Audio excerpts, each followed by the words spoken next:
통일 판점 개선 시험을 내부적으로 이제 추진하게 됐죠. 그러니까 그 3년 차니까 71년부터 시작했구나, 그거.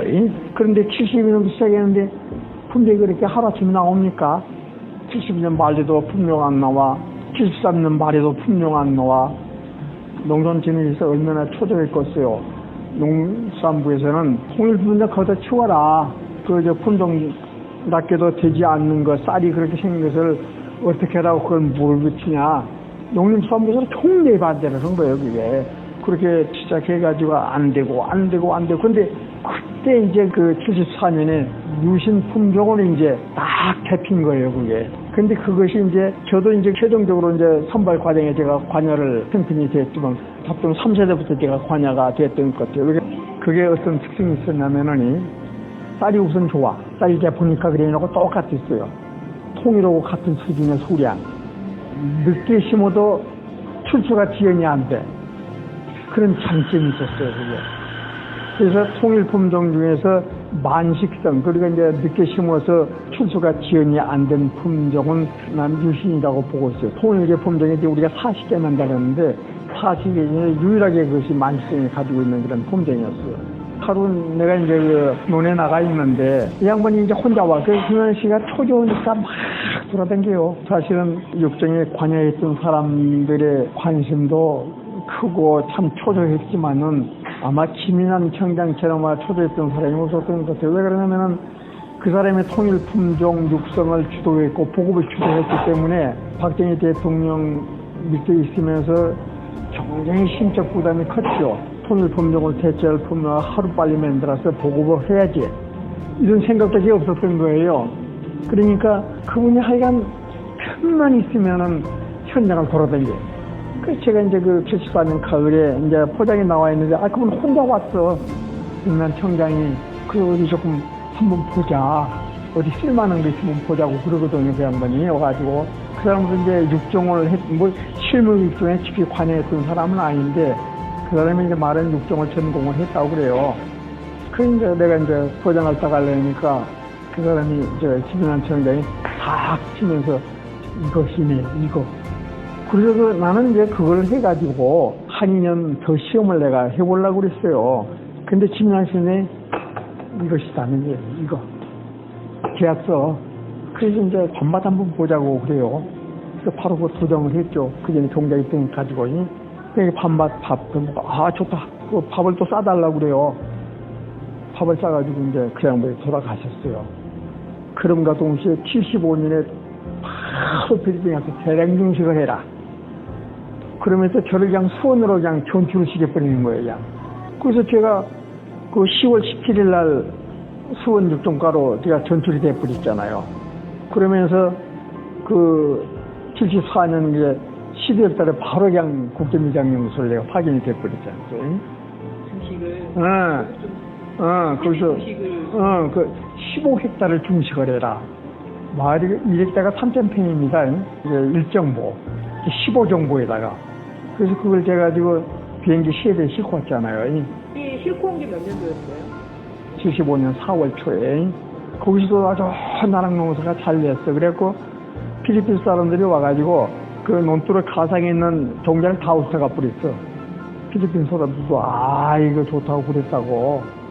75년에 바로 이제 농가에 보고보게 됐는데, 농가에 보고보면서 그것 가지고 송아지 샀다는 사람이 상당히 많아. 왜냐면은 종자를 서로 바꿔달라고 그러니까 내가 이제 청택에 갔더니 저 농가에서 송아지 샀다는 얘기가 나올 정도로 아주 인기가 좋았죠.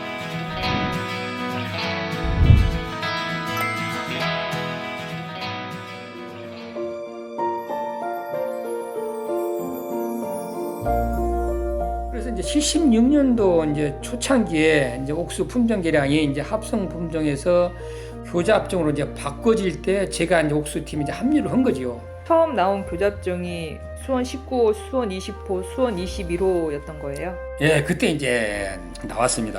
76년도, 7년도에 이제 전국 15개 장소에 이제 지역 시험을 했죠. 시험을 했때 합성 품종 하고 이제 비교를 해보니까 생산량이 한 30% 이제 더 나온 겁니다. 그래서 이제 78년도 초에 신품종 종자 심의회에서 이제 장려 품종을 결정을 했습니다. 그리고 77년도에 이제 강원도, 충북, 경북 그건 이제 36개 농가에서 시범프를 했어요. 그래서 이제 합성 품종을 비교를 해보니까 생산량이 합성 품종에서 월등히 많은 겁니다. 그래서 농가들이 이제 굉장히 반응이 좋았죠.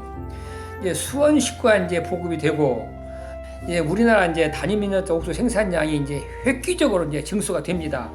그래서 수원식구가 옥수수 품종 개발 수준이 이제 선진국 순으로 이제 이게 진입시킨 이제 견인차 역할을 했습니다. 옥수수 심는 농가들 이제 키가 큰 거 작은 것에 들쑥날쑥해요. 이제 이사 크기도 큰 거 작은 거. 그 바람도 불면 잘 넘어지고 이제 화목만 심어오다가 이제 키가 똑같아요. 칼로 푹 자른 같이. 그리고 이제 옥수수약도 엄청 큽니다. 바람도 불도 잘 안 넘어지지. 그러니까 교자가 한번 심어보니까 굉장히 이분들이 신기한 거예요. 와, 또 이런 옥수수가 있다고. 그래서 농가 반응이 굉장히 좋았어요. 그래서 이제 일명 다른 사람들이 제2 녹색혁명이다 이런 말도 이제 있었습니다. 77년도부터 이제 우리가 이제 전국 각지를 돌아다니면서 이제 옥수수 유전자원을 수집해야겠다 해서 이제 수집을 시작을 했어요. 이제 주로 이제 강원도를 중심으로 해서 찰옥수수가 그때 많이 수집됐습니다. 그때 이제 염려된 것이 아까 이제 수원식구가 이제 보급이 돼가지고 막 전국적으로 재배가 되니까 기존에 이제 재래종만 심었던 농가들이 자꾸 이제 재래종을 없애버리는 겁니다. 이게 이제 재래종이라는 것이 이제 오랫동안 쭉 심었기 때문에 이 안에 이제 어떤 좋은 형제, 유전자 이런 것이 많이 있는데 어떤 것이 이제 있는지 잘 모르는 거예요. 그래서 이걸 이제 수집을 해다가 보관을 해놓으면은 나중에 품종 개량할 때 이용을 할 수 있기 때문에 육성적으로 매우 이제 중요한 겁니다. 그 당시에 재래종 찰옥수수를 많이 수집을 했는데 그 자원들을 이용을 해가지고 나중에 이제 찰옥수수 품종 개량할 때 굉장히 많이 활용을 합니다. 이제 농가에 가가지고 이제 진흥청 이제 옥수수 연구실에서 왔습니다 하면은 이분들이 공주가 쓰려고 처음에 따라 이제 다루는 옥수수가 있어요.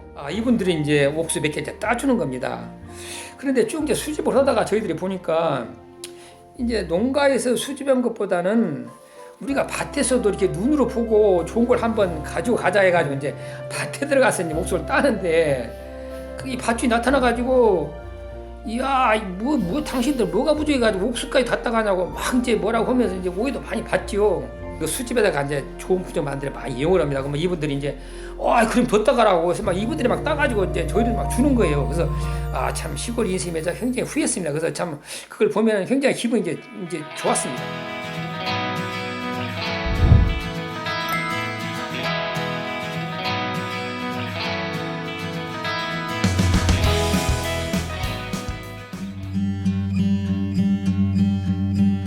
오카야마 대학에는 다카하시 박사가 세계 재래종을 약 5천 품종을 모아서 보유하고 있는데 그 중에는 한국 재래 품종도 약 300품종을 가지고 있었어요. 정말 놀랐죠.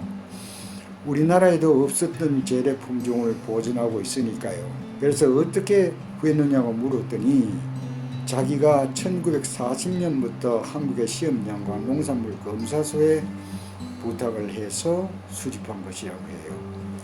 그걸 좀 줄 수 없느냐고 했더니 그걸 가지고 연구를 해서 논문을 쓰라고 해요. 연구를 하면서 논문을 쓰고 그 재료를 네가 가지고 가도 좋다고 해요. 그 당시 일본에서는 품종을 외국으로 가져가지 못하게 되어 있었어요. 네가 연구한 자료를 가져가겠다는 것은 괜찮다고 해요. 농민들이 보리밥을 한번 꼭 삶아야 하고 또 입속에 씹을 때 이질감이 있어서 밥맛이 없다고 해요.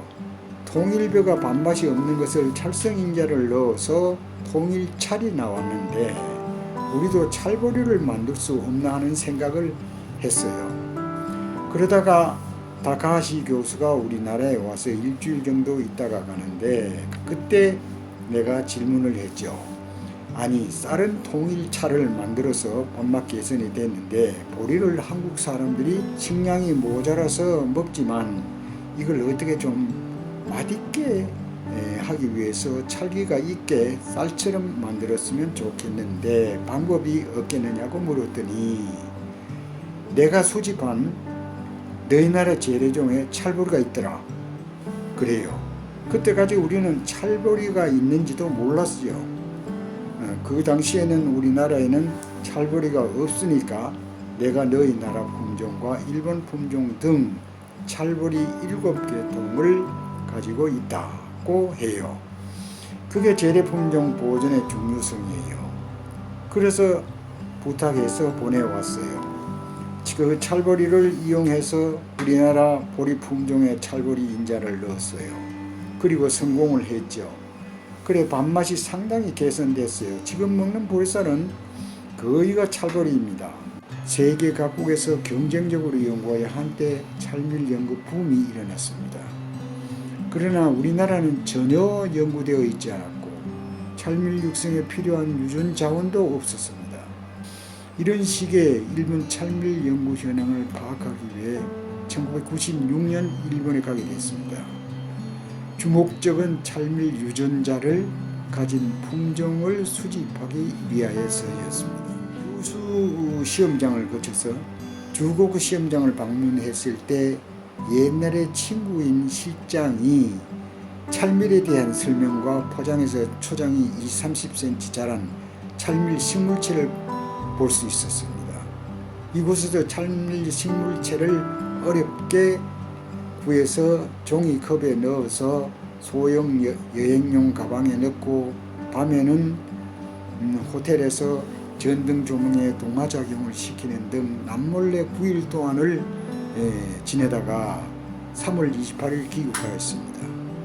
비밀리에 가져온 찰밀 5개체는 온실에 심어서 우리나라 품종과 교배하고 그 후 원행조절 온실에서 특수육종법으로서 1년에 2 내지 3회씩 세대를 촉진했습니다. 2003년에 드디어 찰밀 신품종을 육성해서 신미찰밀로 품종 등록되었습니다.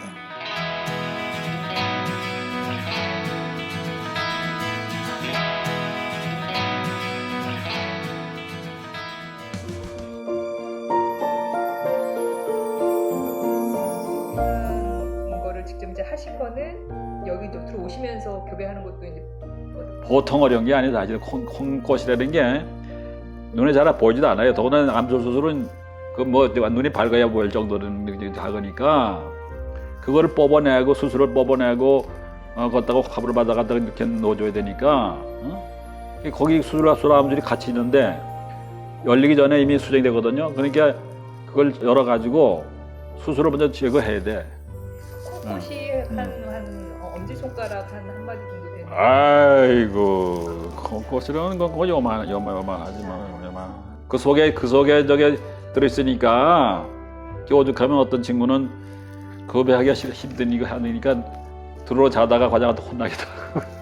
콩은 지금 눈이 안 보여서 더군다나 되지도 않지만은 그때도 확대경을 쓰고 봐야서야 수술 암술이 이렇게 딱 구분이 돼서 보일 정도니까. 되게 광교도 좀 중요한 의미가 있다고. 광교는요 정말 중요. 그 당시에 지도직에서 예를 들어서 다수학 상을 받으려면은 다수학 그 테스트가 있었잖아요. 네.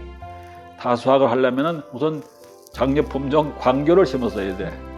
그게 수량이 많이 나오니까. 또 털리지도 잘 않으니까. 일반 다른 재래종들은 뭐 수확하기 전에 다 털리고 막 털리니까 밭으로 다 털리니까 안 되지 않겠어요?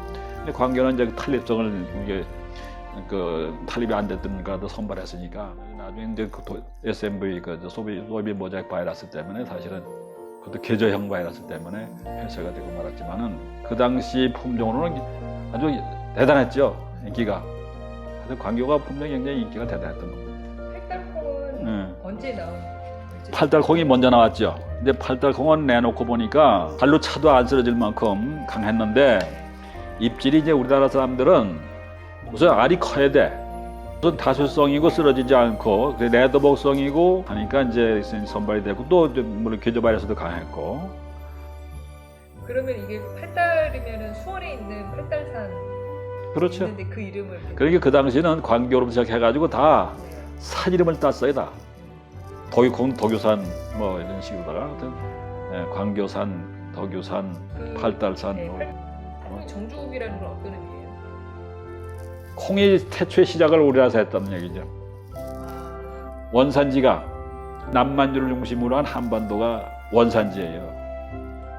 그러면은 우리 콩, 해외 콩이 들어왔는데 이제 우리 콩이 밖으로 나간 것도 있어요, 혹시? 많이 나갔죠. 해외로? 그러니까 미국 애들이 그 1910년대에 20년 초반일 거예요, 아마요. 와가지고 우리나라하고 만주 이런 중심에 와가지고 아주 우리 재래종을 대부분 다 가져갔죠. 20년, 30년. 아니 20년대 초반일 거예요. 일제시대 때. 그렇죠. 일제시대 때 일본을 통해서 미국으로. 아니지. 걔들이 직접 수집가들이 왔죠. 미국. 그러니까 그 당시 걔들은 벌써 이미 유전자원에 대한 가치를 알았어요. 그럼 뭐 그 사람들이 와서 말 타고 다니면서 수집을 했죠. 전국을. 그게 미국의 어디에 이렇게. 일리노이 대학에 그게 전부 다 수집돼 있었죠. 그럼 일리노이 대학에 종자 그 은행이 있었죠. 코리아 시드가 있는 거예요? 콩 시드가? 그럼 미국 품종이 사실은 한국 품종, 일본 품종, 중국 품종을 가져가 가지고 거의 한국 품종이 많이 들어가 가지고 나온 품종들이 미국의 재료가 되는 거죠. 그게 다시 들어와 가지고 우리한테 들어와서 우리가 그걸 또 개발해서 쓰고. 그러니까 걔들은 이미 10년대에 유전자원의 가치를 알았고 그래서 수집하러 와 가지고 한 1000여 종 이상을 수집해 갔고.